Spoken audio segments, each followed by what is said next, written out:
मेरो पहिलो प्रेम कथा सपना जस्तै सुरु भएको थियो, निष्कलङ्क, निर्दोष र आशाले भरिएको। हामी विद्यालयको अन्तिम वर्षमा भेटिएका थियौं।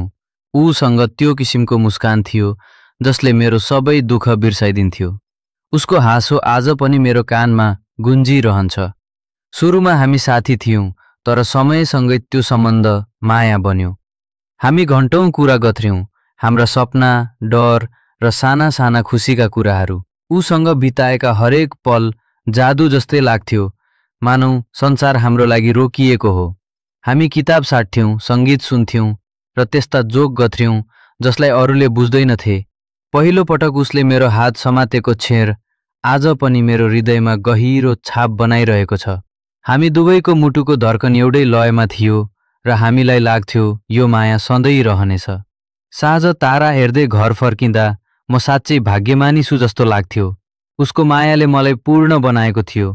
तर समयको खेल अरूकै हुन्छ। विद्यालय सकिएपछि जिम्मेवारीहरू बढ्न थाले र दूरी पनि। हाम्रो संवाद बिस्तारै कम हुँदै गयो अनि मौनता गहिरिँदै। न त ठुलो झगडा भयो, न धोका। बस जिन्दगीले हामीलाई फरक बाटोमा लगे। त्यो माया अझै मेरो स्मृतिमा बाँचेको छ।